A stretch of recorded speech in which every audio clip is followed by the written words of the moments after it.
तो फ्रेंड्स, स्वागत है आप सभी का हमारे इस यूट्यूब चैनल मेजर टारगेट पर। तो दोस्तों, आज हम लोग लेके आए क्लास 10 के इतिहास में हम लोग काफ़ी महत्वपूर्ण 30 वीवीआई ऑब्जेक्टिव क्वेश्चंस को सेलेक्ट किए हैं जो आपके फाइनल मैट्रिक बोर्ड परीक्षा के लिए बहुत इंपॉर्टेंट है। और दोस्तों, ये 30 ऑब्जेक्टिव प्रश्न है ना, आपके मैट्रिक बोर्ड परीक्षा में बार बार पूछे जाते हैं। तो दोस्तों, अगर आप भी इस बार मैट्रिक बोर्ड परीक्षा देने वाले हैं ना, तो इस वीडियो को थोड़ा भी स्किप नहीं कीजिएगा। इसमें हम लोग 30 जो ऑब्जेक्टिव प्रश्न सेलेक्ट किए हैं ना, सभी प्रश्न आपका एनसीईआरटी के न्यू पैटर्न पर आधारित है। और दोस्तों, इतिहास का जो है ना पूरा निचोड़ प्रश्न को लिए हैं, यानी कि चुनिंदा प्रश्न को सिलेक्ट किए हैं। और दोस्तों, अगर आप हमारे चैनल पर नए हैं ना, तो प्लीज चैनल को सब्सक्राइब करके बेल आइकन को प्रेस करके ऑल पर जरूर सिलेक्ट कर लीजिएगा, ताकि इस तरह के वीडियो जो है ना आपको रेगुलर मिलता रहे और आप अपने बोर्ड परीक्षा में अच्छे से अच्छे मार्क्स ला सके। तो फ्रेंड्स, बराबर से वीडियो को लाइक कर दीजिएगा। तो आइए फ्रेंड्स, देखते हैं यहाँ पे आज का प्रथम प्रश्न। काफी महत्वपूर्ण प्रश्न, देखिएगा क्या कर रहा है कि मेटरनिक कौन था। काफी बार आपके मैट्रिक बोर्ड परीक्षा में पूछा जा चुका है। ऑप्शन ए में आपका दिया रूस का जार, या फिर ऑस्ट्रेलिया का चांसलर, ऑप्शन सी फ्रांस का सम्राट, और ऑप्शन डी में आपका दिया प्रसा का चांसलर। तो दोस्तों, ये मेटरनिक जो है ना ऑस्ट्रेलिया का चांसलर थे। यहाँ पे हमारा ऑप्शन नंबर बी जो है ना बिल्कुल से उत्तर हो जाएगा। अब चलिए फ्रेंड्स, देखते हैं यहाँ पे 2 नंबर प्रश्न। काफी महत्वपूर्ण प्रश्न क्या कर रहा है कि हंगरी की राजधानी कहाँ है। काफी महत्वपूर्ण प्रश्न है। ऑप्शन ए में आपका जो बुडापेस्ट, या फिर रोम, या फिर पेरिस, और ऑप्शन डी में आपका जो मास्को। तो दोस्तों, हंगरी की जो राजधानी है ना बुडापेस्ट है, इसे आप लोग को याद रखना है। ऑप्शन नंबर ए जो है ना बिल्कुल से उत्तर हो जाएगा। अब आइए फ्रेंड्स, देखते हैं यहाँ पे 3 नंबर प्रश्न। काफी महत्वपूर्ण प्रश्न क्या कर रहा है कि वर्साई की संधि कब हुई थी। तो दोस्तों, वर्साई की जो संधि हुई थी ना 1919 ईस्वी में हुई थी, इसे आप लोग को याद रखना है। ऑप्शन नंबर बी जो है ना बिल्कुल से उत्तर हो जाएगा। दोस्तों, इसमें हम लोग जो है ना 30 काफी महत्वपूर्ण ऑब्जेक्टिव प्रश्न को देख रहे हैं जो आपके फाइनल मैट्रिक बोर्ड परीक्षा में बहुत सारे ऐसे प्रश्न हैं जो यहीं से आने की गारंटी है। मेरा गारंटी है कि क्वेश्चंस को जो है ना अच्छी तरह से याद कर लीजिएगा। अब चलिए फ्रेंड्स, देखते हैं यहाँ पे 4 नंबर प्रश्न। देखिएगा क्या कर रहा है कि वार एंड पीस किसकी रचना है। बहुत ही महत्वपूर्ण प्रश्न है। ऑप्शन ए में आपका दिया हुआ है कार्ल मार्कस, या फिर लियो टोल्स्टॉय, और ऑप्शन सी में आपका दिया न्यूटन, और ऑप्शन डी में आपका दिया एंजल्स। तो दोस्तों, ये वार एंड पीस जो है ना लियो टोल्स्टॉय की रचना है। ऑप्शन नंबर बी जो है ना बिल्कुल से उत्तर हो जाएगा।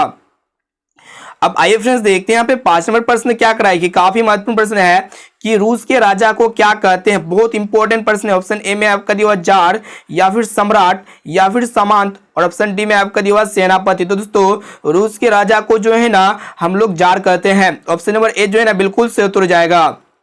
अब चलिए फ्रेंड्स, देखते हैं यहाँ पे 6 नंबर प्रश्न भी बहुत ही महत्वपूर्ण है। प्लीज वीडियो को संपूर्ण शुरू से लेकर आगे तक जरूर देखिएगा। दोस्तों, वीडियो को लाइक नहीं किया ना दोस्तों, वीडियो को लाइक जरूर कर दीजिएगा। और चैनल पर नए हैं ना, तो प्लीज चैनल को सब्सक्राइब करके बेल आइकन को प्रेस करके ऑल पर जरूर सिलेक्ट कर लीजिएगा। और ये 30 ऑब्जेक्टिव प्रश्न को संपूर्ण अच्छी तरह से याद कर लीजिएगा। देखिए यहाँ पे प्रश्न ये कह रहा है कि इटली एवं जर्मनी वर्तमान में किस महादेश के अंतर्गत आता है। ऑप्शन ए में आपका जो उत्तरी अमेरिका, या फिर दक्षिणी अमेरिका, या फिर यूरोप, या फिर एशिया। तो दोस्तों, इटली एवं जर्मनी में जो है ना वर्तमान में यूरोप महादेश के अंतर्गत आते हैं। ऑप्शन नंबर सी जो है ना बिल्कुल से उत्तर हो जाएगा। अब चलिए फ्रेंड्स, देखते हैं यहाँ पे 7 नंबर प्रश्न। काफी महत्वपूर्ण प्रश्न है। देखिएगा क्या कर रहा है कि अंतरराष्ट्रीय महिला दिवस कब मनाया जाता है। ऑप्शन ए में आपका दिया हुआ है 7 मार्च, या फिर 8 मार्च, या फिर 5 मार्च, ऑप्शन डी में आपका दिया 6 मार्च। तो दोस्तों, ये अंतरराष्ट्रीय जो महिला दिवस मनाए जाते हैं ना 8 मार्च को मनाए जाते हैं, यानी कि यहाँ पे हमारा ऑप्शन नंबर बी जो है ना बिल्कुल से उत्तर हो जाएगा 8 मार्च। अब चलिए फ्रेंड्स, देखते हैं यहाँ पे अगला प्रश्न। देखिएगा, ये 8 नंबर प्रश्न मोस्ट इंपोर्टेंट प्रश्न है और आपके मैट्रिक बोर्ड परीक्षा में जो है ना बहुत बार पूछा जा चुका है, इसीलिए इसको जो है ना आप लोग एमबी मानिएगा। देखिए यहाँ पे क्वेश्चन ये कह रहा है कि भूकंप की तीव्रता किससे मापी जाती है। बहुत इंपॉर्टेंट प्रश्न है। ऑप्शन ए में आपका दिया मल्टीमीटर से, या फिर फोकस से, या फिर रिक्टर स्केल से, या फिर सुनामी। तो दोस्तों, ये भूकंप की जो तीव्रता मापी जाती है ना रिक्टर स्केल से मापी जाती है। ऑप्शन नंबर सी यहाँ पे हमारा बिल्कुल से उत्तर हो जाएगा। अब आइए फ्रेंड्स, देखते हैं यहाँ पे अगला प्रश्न। देखिएगा यहाँ पे 9 नंबर प्रश्न क्या कराए कि फॉरवर्ड ब्लॉक की स्थापना किसने किया था। बहुत इंपॉर्टेंट प्रश्न है। ऑप्शन ए में आपका दिया हुआ है जवाहरलाल नेहरू, या फिर सुभाष चंद्र बोस, या फिर रविंद्रनाथ टैगोर। ऑप्शन डी में आपका दिया हुआ है एनी बेसेंट। तो दोस्तों, ये फॉरवर्ड ब्लॉक की जो स्थापना किए थे ना सुभाष चंद्र बोस ने किए थे। ऑप्शन नंबर बी जो है ना बिल्कुल से उत्तर हो जाएगा। आइए फ्रेंड्स देखते हैं यहाँ पे अगला प्रश्न। देखिएगा 10 नंबर प्रश्न भी बहुत इंपॉर्टेंट है। क्या करा है कि भारत एक देश है, तो दोस्तों भारत एक देश जो है ना कृषि प्रधान देश है, इसे आप लोग को याद रखना है। यानी कि यहाँ पे हमारा ऑप्शन नंबर बी जो है ना बिल्कुल से उत्तर हो जाएगा। और दोस्तों ये भी प्रश्न काफी महत्वपूर्ण है और आपके मैट्रिक बोर्ड परीक्षा में जो है ना बहुत बार पूछा जा चुका है। और दोस्तों अगर आपको जो भी प्रश्न याद नहीं है ना तो उस प्रश्न को नोट कर लीजिएगा। और ये 30 ऑब्जर्व प्रश्न को अगर देख लेते हैं ना तो आपकी हिस्ट्री से बहुत सारे ऐसे प्रश्न हैं जो आपके मैट्रिक बोर्ड परीक्षा में यहीं से पूछा जाएगा, इसीलिए इस 30 ऑब्जर्व प्रश्न को अच्छी तरह से याद कर लीजिएगा। अब आइए फ्रेंड्स देखते हैं यहाँ पे अगला प्रश्न। देखिए यहाँ पे 11वां प्रश्न क्या कर रहा है कि रोलेट कानून किस उद्देश्य से लाया गया था। तो दोस्तों रोलेट कानून जो है ना क्रांतिकारी गतिविधियों को रोकने के लिए लाया गया था, इसे आप लोग को याद रखना है। यानी कि यहाँ पे हमारा ऑप्शन नंबर सी जो है ना बिल्कुल से उत्तर हो जाएगा। और दोस्तों ये भी प्रश्न जो है ना बहुत इंपॉर्टेंट है, काफी बार आपके मैट्रिक बोर्ड परीक्षा में पूछा जा चुका है। अब आइए फ्रेंड्स देखते हैं यहाँ पे अगला प्रश्न। देखिएगा ये प्रश्न तो बहुत इंपॉर्टेंट है। क्या कर रहा है कि पंचायती राज की शुरुआत किस राज्य से हुई थी। ऑप्शन ए में आपका दिया बिहार या फिर हरियाणा या फिर राजस्थान, और ऑप्शन डी में आपका दिया हुआ है उत्तर प्रदेश। तो दोस्तों ये पंचायती राज की जो शुरुआत हुई थी ना राजस्थान राज्य से हुई थी। ऑप्शन नंबर सी यहाँ पे हमारा बिल्कुल से उत्तर हो जाएगा। प्लीज वीडियो को लाइक जरूर कर दीजिएगा और चैनल पर नए हैं ना तो प्लीज चैनल को सब्सक्राइब जरूर कर लीजिएगा। अब आइए देखते हैं यहाँ पे 93वां प्रश्न क्या कर रहा है कि औद्योगिक क्रांति सर्वप्रथम किस देश में हुई। ये भी प्रश्न बहुत इंपॉर्टेंट है। ऑप्शन ए में आपका दिया भारत में या फिर जर्मनी में या फिर फ्रांस में या फिर इंग्लैंड में। तो दोस्तों औद्योगिक क्रांति सर्वप्रथम जो है ना इंग्लैंड में हुई थी, इसे आप लोग को याद रखना है। यानी कि यहाँ पे हमारा ऑप्शन नंबर डी जो है ना बिल्कुल से उत्तर हो जाएगा। अब आइए फ्रेंड्स देखते हैं यहाँ पे अगला प्रश्न, काफी महत्वपूर्ण प्रश्न है। देखिएगा क्या कर रहा है कि इनमें से किस देश में मिश्रित अर्थव्यवस्था है। तो दोस्तों मिश्रित अर्थव्यवस्था जो ना किस देश में हुई आप लोग को बताना है। ऑप्शन ए में आपका दिया अमेरिका में या फिर रूस में या फिर भारत में, और ऑप्शन डी में आपका दिया इनमें से कोई नहीं। तो दोस्तों जो मिश्रित अर्थव्यवस्था है ना हमारा देश अपना भारत में है। ऑप्शन नंबर सी जो है ना बिल्कुल से उत्तर हो जाएगा। अब आइए फ्रेंड्स देखते हैं यहाँ पे अगला प्रश्न। देखिएगा 15वां प्रश्न क्या कर रहा है कि विश्व व्यापार संगठन का मुख्यालय कहाँ है। यह भी प्रश्न बहुत इंपॉर्टेंट है और आपके मैट्रिक बोर्ड परीक्षा में बहुत ही बार पूछा जा चुका है। ऑप्शन ए में आपका दिया हुआ है जेनेवा में या फिर पेरिस में या फिर न्यूयॉर्क में, और ऑप्शन डी में आपका दिया हुआ है वाशिंगटन में। तो दोस्तों विश्व व्यापार संगठन का जो मुख्यालय है ना जेनेवा में है, इसे आप लोग को याद रखना है। यहाँ पे हमारा ऑप्शन नंबर ए जो है ना राइट आंसर हो जाएगा। अब आइए फ्रेंड्स देखते हैं यहाँ पे अगला प्रश्न, काफी महत्वपूर्ण प्रश्न है। देखिएगा क्या कर रहा है कि दोस्तों वीडियो को लाइक जरूर कर दीजिएगा और चैनल पर नए हैं ना तो प्लीज चैनल को सब्सक्राइब करके बेल आइकन को प्रेस करके ऑल पर जरूर सिलेक्ट कर लीजिएगा। और दोस्तों ये 30 ऑब्जर्व क्वेश्चंस को संपूर्ण जरूर देखिएगा और ये 30 ऑब्जर्व क्वेश्चंस को देखने के बाद जो है ना आप लोग कमेंट करके जरूर बताइएगा कि ये 30 प्रश्न में से पहले से आप लोग को कितना प्रश्न याद था। तो आइए देखते हैं यहाँ पे अगला प्रश्न क्या कर रहा है कि आलू अकाल किस देश में पड़ा था। यह भी प्रश्न बहुत इंपॉर्टेंट है। ऑप्शन ए में आपका दिया इंग्लैंड में या फिर आयरलैंड में या फिर स्पेन में, और ऑप्शन डी में आपका दिया अमेरिका में। तो दोस्तों आलू अकाल जो पड़ा था ना आयरलैंड में पड़ा था। ऑप्शन नंबर बी जो है ना यहाँ पे बिल्कुल से उत्तर हो जाएगा। अब आइए फ्रेंड्स देखते हैं यहाँ पे अगला प्रश्न। देखिएगा 17 नंबर प्रश्न क्या कर रहा है कि स्वराज दल के अध्यक्ष कौन थे। बहुत ही महत्वपूर्ण प्रश्न है और ये प्रश्न आपके मैट्रिक बोर्ड परीक्षा में बहुत बार पूछा जा चुका है, इसलिए जो है ना दोस्तों एक एक प्रश्न को अच्छी तरह से याद करते हुए चलेगा। यहाँ पे क्वेश्चन ये करा है कि स्वराज दल के अध्यक्ष कौन थे। ऑप्शन ए में आपका दिया महात्मा गांधी, और ऑप्शन बी है मदन मोहन मालवीय, और ऑप्शन सी में आपका दिया हुआ है जवाहरलाल नेहरू, और ऑप्शन डी में आपका दिया चित्तरंजन दास। तो दोस्तों ये स्वराज दल के जो अध्यक्ष थे ना चित्तरंजन दास थे। ऑप्शन नंबर डी जो है ना यहाँ पे बिल्कुल से उत्तर हो जाएगा। अब आइए फ्रेंड्स देखते हैं यहाँ पे अगला प्रश्न। देखिए यहाँ पे 18 नंबर प्रश्न क्या कर रहा है कि लेनिन की मृत्यु कब हुआ था। काफी महत्वपूर्ण प्रश्न है। तो दोस्तों लेनिन की जो मृत्यु हुई थी ना 1924 ईस्वी में हुई थी, इसे आप लोग को याद रखना है। लेनिन की मृत्यु कब हुई थी 1924 ईस्वी में हुई थी। और दोस्तों ये प्रश्न जो है ना बहुत इंपॉर्टेंट है और ये प्रश्न काफी बार आपकी मैट्रिक बोर्ड परीक्षा में पूछा भी जा चुका है। अब चलिए फ्रेंड्स देखते हैं यहाँ पे अगला प्रश्न। देखिएगा यहाँ पे 19वां प्रश्न क्या करा है कि चेक क्या है। तो दोस्तों चेक क्या है। ऑप्शन ए में आपका दिया हुआ है श्रमिक वर्ग या फिर पादरी वर्ग या फिर सेना की टुकड़ी, और ऑप्शन डी में आपका दिया हुआ पुलिस दस्ता। तो दोस्तों ये चेक जो है ना एक प्रकार का पुलिस दस्ता है, इसे आप लोग को याद रखना है।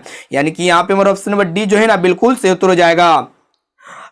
अब आइए फ्रेंड्स देखते हैं यहाँ पे अगला प्रश्न। देखिएगा 20 नंबर प्रश्न भी बहुत इंपॉर्टेंट है। क्या करा है कि भूमि, शांति और रोटी ये 3 नारे किसने दिए। काफी महत्वपूर्ण प्रश्न है ऑप्शन ए में आपका जो है लेनिन ने, या फिर ट्रॉट्स्की ने, या फिर स्टालिन ने, या फिर कार्ल मार्क्स ने। तो दोस्तों भूमि, शांति और रोटी ये 3 नारे जो दिए थे ना, लेनिन ने दिए थे। इसे आप लोग को याद रखना है।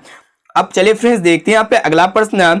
देखिएगा यहाँ पे 21 नंबर प्रश्न भी बहुत इंपॉर्टेंट है। क्या करा है कि रक्त एवं लौह की नीति को किसने अपनाया था? बहुत इंपॉर्टेंट प्रश्न है। और दोस्तों ये प्रश्न जो है ना काफी महत्वपूर्ण है और काफी बार आपके मैट्रिक बोर्ड परीक्षा में पूछा भी जा चुका है। इसीलिए दोस्तों एक एक प्रश्न को जो है ना अच्छी तरह से याद कर लीजिएगा। और दोस्तों और जो प्रश्न आपको याद नहीं है ना, तो उस प्रश्न को अपने नोटबुक में जरूर नोट करके याद कर लीजिएगा। तो क्वेश्चन ये करा है कि रक्त एवं लौह की नीति को किसने अपनाया? तो ऑप्शन ए में आपका दिया हुआ है मेजिनी ने, या फिर हिटलर ने, या फिर बिस्मार्क ने, या फिर विलियम प्रथम है। तो दोस्तों यहाँ पे आप लोगों को बदलाने की रक्त एवं लौह की नीति जो अपनाया था ना, बिस्मार्क ने अपनाया थी। ऑप्शन नंबर सी जो है ना बिल्कुल से उत्तर हो जाएगा। अब आइए फ्रेंड्स देखते हैं यहाँ पे अगला प्रश्न। देखिएगा यहाँ पे 22 नंबर प्रश्न भी बहुत इंपॉर्टेंट। क्या करा है कि यूरोप का मरीज किसे कहा जाता है? तो दोस्तों यूरोप का मरीज जो है ना किसे कहा जाता है, ये भी प्रश्न मोस्ट इंपॉर्टेंट है। और दोस्तों ये भी प्रश्न जो है ना आपके मैट्रिक बोर्ड परीक्षा में काफी बार पूछा जा चुका है। ऑप्शन ए में आपका दिया तुर्की को, या फिर मिस्र को, या फिर यूनान को, और ऑप्शन डी में आपका दिया हुआ इंग्लैंड को। दोस्तों यूरोप का मरीज जो है ना तुर्की को कहा जाता है। ऑप्शन नंबर ए जो है ना बिल्कुल से उत्तर हो जाएगा। अब आइए फ्रेंड्स देखते हैं यहाँ पे अगला प्रश्न। ये भी प्रश्न काफी महत्वपूर्ण है। क्या करा है कि जर्मन राइन राज्य का निर्माण किसने किया था? तो दोस्तों जर्मन राइन राज्य का जो निर्माण किए थे ना, नेपोलियन बोनापार्ट ने किए थे। ऑप्शन नंबर बी जो है ना बिल्कुल से उत्तर हो जाएगा, नेपोलियन बोनापार्ट। तो दोस्तों यहाँ पे हम लोग 30 वीवीआई ऑब्जेक्टिव क्वेश्चंस को देख रहे हैं, जो आपके फाइनल मैट्रिक बोर्ड परीक्षा में बहुत सारे ऐसे प्रश्न है जो हूबहू यहीं से देखने को मिलेगा। इसलिए जो है ना एक एक क्वेश्चन को अच्छी तरह से याद कर लीजिएगा। अब आइए फ्रेंड्स देखते हैं यहाँ पे अगला प्रश्न। क्या करा है कि यंग इटली का स्थापना किसने किया? बहुत इंपॉर्टेंट प्रश्न है। ऑप्शन ए में आपका जो मेजिनी ने, या फिर बिस्मार्क ने, या फिर कबून ने, या फिर गैरीबाल्टी ने। तो दोस्तों यंग इटली की जो स्थापना किए थे ना, मेजिनी ने किए थे। ऑप्शन नंबर ए जो है ना यहाँ पे राइट आंसर हो जाएगा। अब आइए फ्रेंड्स देखते हैं यहाँ पे अगला प्रश्न। काफी महत्वपूर्ण प्रश्न है। देखिएगा क्या करा है कि साम्यवादी शासन का पहला प्रयोग कहाँ हुआ था? मोस्ट इंपोर्टेंट प्रश्न है। ऑप्शन ए में आपका दिया रूस में, या फिर जापान में, या फिर चीन में, या फिर क्यूबा में। तो दोस्तों ये साम्यवादी शासन का जो पहला प्रयोग हुआ था ना, रूस में हुआ था। इसे आप लोग को याद रखना है। ऑप्शन नंबर ए जो है ना बिल्कुल से उत्तर हो जाएगा। अब आइए फ्रेंड्स देखते हैं यहाँ पे अगला प्रश्न। देखिएगा यहाँ पे 26 नंबर प्रश्न बहुत इंपॉर्टेंट है। क्या करा है कि महात्मा गांधी किस पत्रिका का संपादन किए थे? बहुत इंपॉर्टेंट प्रश्न है। ऑप्शन ए में आपका जो है केसरी, या फिर मराठी, या फिर यंग इंडिया और हरिजन, और ऑप्शन डी है बंगाली। तो दोस्तों महात्मा गांधी जो है ना यंग इंडिया और हरिजन पत्रिका का संपादन किए थे। ऑप्शन नंबर सी जो है ना यहाँ पे बिल्कुल से उत्तर हो जाएगा। अब चलिए फ्रेंड्स देखते हैं यहाँ पे अगला प्रश्न। देखिएगा यहाँ पे 27 नंबर प्रश्न। क्या करा है कि कार्ल मार्क्स का जन्म कहाँ हुआ था? तो दोस्तों ये प्रश्न बहुत इंपॉर्टेंट है, मोस्ट इंपॉर्टेंट प्रश्न है। और ये प्रश्न जो है ना आपके मैट्रिक बोर्ड परीक्षा में बहुत बार पूछा जा चुका है।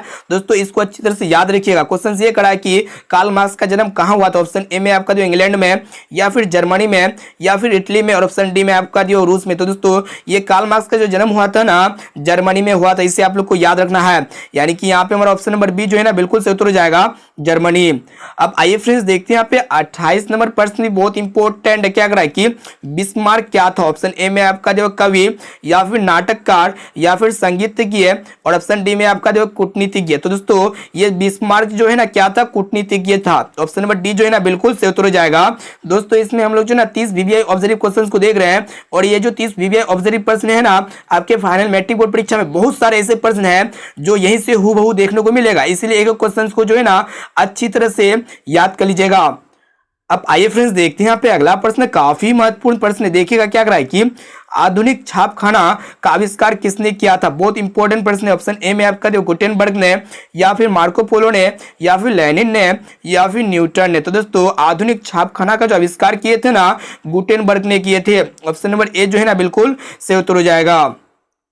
अब आइए फ्रेंड्स देखते हैं यहाँ पे अगला प्रश्न। काफी महत्वपूर्ण प्रश्न है। देखिएगा क्या करा है कि the history of the loss of Vietnam के लेखक है। तो दोस्तों the history of the loss of Vietnam के लेखक जो है ना कौन है? ऑप्शन ए में आपका जो गैरीबाल्टी, या फिर फान बोई चाओ, या फिर हिटलर, ऑप्शन डी में आपका जो मेजिनी। तो दोस्तों the history of the loss of Vietnam के जो लेखक है ना, फान बोई चाओ है। ऑप्शन नंबर बी जो है ना बिल्कुल से उत्तर हो जाएगा। अब आइए फ्रेंड्स देखते हैं यहाँ पे होमवर्क प्रश्न जो स्पेशली आपके लिए लिया गया है।